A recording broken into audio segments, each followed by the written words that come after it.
Babaji Netralaya I హాస్పిటల్స్లో ఇప్పుడు LASIK లేదా పీఆర్కే సర్జరీ ఒక్కో కంటికి కేవలం 7,999 రూపాయలు మాత్రమే. లాసిక్ లేదా పీఆర్కే ఎవాల్యుయేషన్ ఉచితం. నమస్తే అమ్మా. నమస్తే అమ్మా.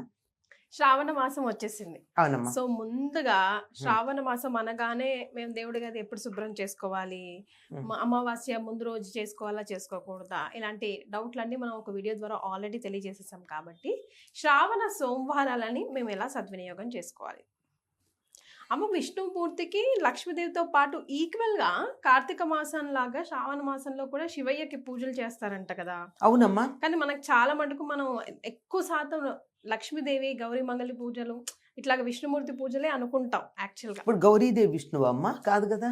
కాదు, మరి మంగళగౌరి చేస్తాం కదా. మంగళగౌరి చేసినప్పుడు విష్ణువు ఎట్లా అయింది? ఆటోమేటిక్ గా శివయ్య వస్తాడంటారా? అంతే కదా. ఇప్పుడు ఎట్లాగంటే శ్రావణ మాసం అనగానే పూర్ణిమ నాడు శ్రవణ నక్షత్రం ప్రాధాన్యం కలిగిన నెల శ్రావణ మాసం. శ్రవణ నక్షత్రం ఎవరిది? వెంకటేశ్వర స్వామిది. ఆయనకి చాలా ప్రీతిపాత్రం.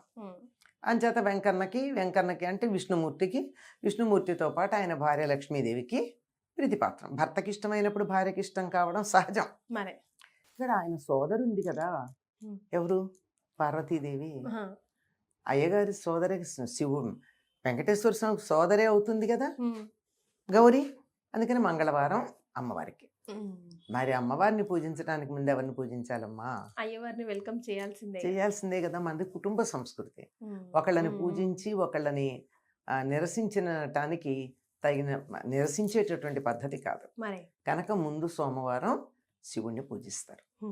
అసలు సోమ అంటేనే ఉమతో కూడుకున్నవాడు. ఉమ అంటే పార్వతీదేవి. పార్వతీదేవితో కూడుకున్నటువంటి శివుడు అని అర్థం. సోమవారం శివుడికి ఎందుకు ఇష్టం? అందుకట. మామూలుగా మనం ఏమంటామంటే సోముడు అంటే చంద్రుడు అని కూడా అర్థం. సోమవారం అంటే చంద్ర సంబంధమైనది అని. ఎందుకంటే సూర్యోదయానికి చంద్రహోరే ఉంటుంది సోమవారం నాడు. అందువల్ల చంద్రుడినే పూజించటం, అదే చంద్రుడికే ప్రాధాన్యం ఇవ్వడం కనపడుతూ ఉంటుంది. కానీ దానితో పాటుగా చంద్రుడికి ఆ స్థితి రావడానికి కారణం ఎవరు? శివుడు. ఆయన శిరస్సును ధరించాకే వచ్చాడు, ఆ స్థితికి వచ్చాడు. లేకపోతే ఆయన రోజుకి కాస్త చొప్పున క్షీణించుకుపోతూ ఒక పక్షమంతా, ఆ తర్వాత నెమ్మదిగా పుంజుకుని పూర్ణ చంద్రుడు అవ్వడం, ఇవన్నీ ఉన్నాయి కదా. వీటి నుండి రక్షించటానికి శివుడు తన నెత్తిని ధరించిన తర్వాత ఇంకా ఎటువంటి దోషం చంద్రుడిలో లేకుండా అయిపోయింది. కనుక అటువంటి శివుడికి ప్రాధాన్యం ఉండేటటువంటి రోజు శ్రావణ సోమవారం. కొన్ని ప్రాంతాల్లో, ముఖ్యంగా ఈ తెలంగాణ ప్రాంతం అంతా శ్రావణ మాసం వచ్చిందంటే శివుడికి పూజలు చేస్తారమ్మా. మామూలుగా అన్ని రకాలుగా అన్ని పూజలు చేసినట్టే తెల్లవారుజామున లేవడం, అభ్యంగన స్నానాలు చేయడం, శివుడికి అభిషేకాలు చేయడం, ఒక్క పొద్దు ఉండడం, పగలంతా ఉపవాసం ఉంటారు.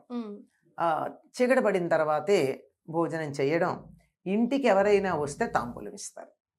శివుడికి పూజించిన తర్వాత ఇంటికి వచ్చినటువంటి వారికి తాంబూలం ఇచ్చి, అంటే ప్రత్యేకంగా మంగళవారాలు శుక్రవారాల్లో లాగా పేరంటానికి పిలిచి చేయడం కాకుండా వచ్చినప్పుడు వారికి ఇంటికి ఎవరన్నా రావాలని కోరుకుంటారు, ప్రత్యేకంగా పిలిచినట్టు కాకుండా తాంబూలం అది ఇచ్చి పంపిస్తూ శివుడి యొక్క అనుగ్రహం తమ మీద బాగా ఉంది అని అనుకుంటారు. ఎందుకంటే ఈ శ్రవణ నక్షత్రానికి సంబంధించి ఆయన గారు కూడా ఉంటారు. ఎవరు? శనైశ్చరుడు కూడా ఉంటాడు. ఆయన బాధ పోగొట్టుకోవడానికి చాలా పనికొచ్చేది కనుక శివుడిని అర్చించడం కూడా ఇందులో భాగంగా మనకు కనపడుతూ ఉంటుంది. అమ్మ, మరి అభిషేక ప్రియుడు అంటుంటారు కదా, ఎలాంటి ద్రవ్యాలతో ముఖ్యంగా ఈ శ్రావణ సోమవారం అభిషేకం చేస్తే బాగుంటుందంటారు? ఎలాంటివి చెయ్యాలంటారు ముఖ్యంగా? అంటే కార్తీక మాసంలో అయితే ప్రత్యేకంగా అభిషేకాలు చేసేటప్పుడు రకరకాలైనటువంటి ద్రవ్యాలతో చేస్తారు. కానీ మామూలుగా నిత్యం ఇంట్లో చేసేప్పుడు ఏం చేస్తామమ్మా? నిత్యం అభిషేకం చేసుకునే వాళ్ళం మామూలుగా నీళ్లతో చేస్తాం. ఆ నీళ్లలో ఇది వేస్తాం, ఇది మనం దొరికితే బిల్వపత్రం. దీనికన్నా కూడా దొరికితే ఆవు పాలతో అభిషేకం చేస్తాం. ఆవు పాలు అంటే ప్యాకెట్లలో ఆవు పాలు కాదమ్మా, దాంట్లో కెమికల్స్ ఆల్రెడీ కలిసి ఉంటాయి.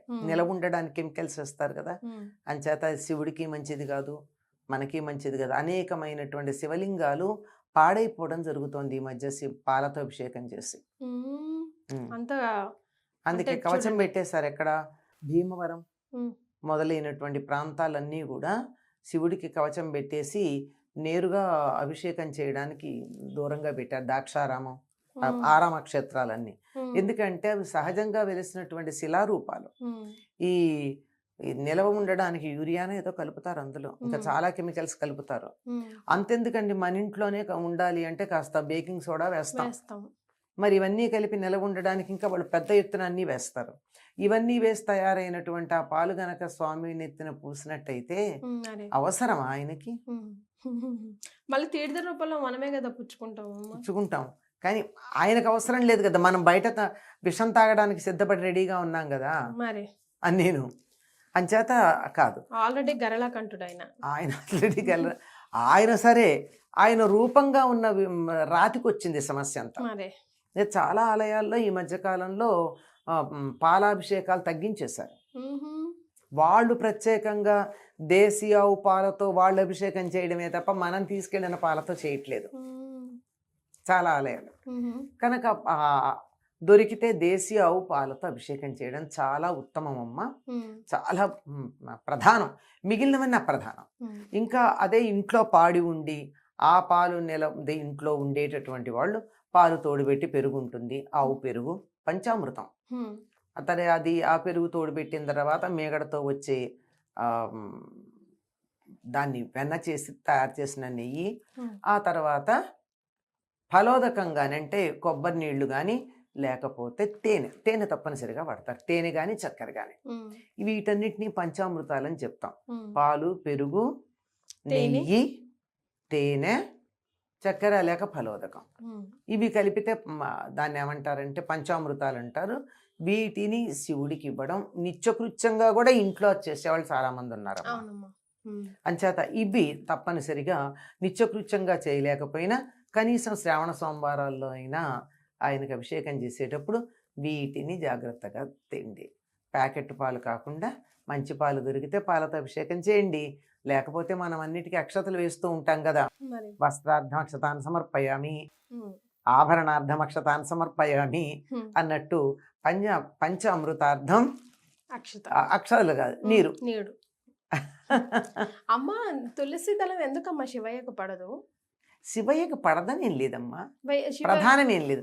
ఒక్క వినాయకుడికి పడదు, ఉమ్, వినాయకుడికి ఒక్కడికే. మిగిలిన అందరికీ అంత ప్రధానం కాదంతే. ఉమ్, అంతకన్నా పడదు అని ఏం లేదు, ప్రత్యేకం కాదు. అంతే. ఆయనకి దాని బదులు పంచతులసిల్లో ఒకటి ఉంటుంది కదా, రుద్రజడ అంటాం, ఉహుం. అది వాడతాంగా. ఉమ్. కృష్ణ తులసి, రామ తులసి, అవి లక్ష్మీ తులసి కాకుండా 5 రకాల తులసులు ఉంటాయి కదమ్మా, అమ్మ. అందులో రుద్రజడ ఒకటి. ఉమ్. అది సాధారణంగా సబ్జా గింజలు వస్తాయమ్మా దాని నుంచి, ఓ, ఓ, ఓ, ఓ, అదే correct. రుద్రజడ అంటే. ఉమ్, అది వాడతాం. ఇది కూడా వాడకూడదని ఎక్కడ లేదమ్మా, వాడరంతే. ఉమ్, అక్కడ ప్రధానంగానే ఇక్కడ వాడరు. ఓకే. నాకు తెలిసి వాడకూడదని ఎక్కడా లేదు, ఒక్క వినాయకుడికి మాత్రం వాడరు అంతే. చాలా సంతోషం అమ్మా, ధన్యవాదాలు.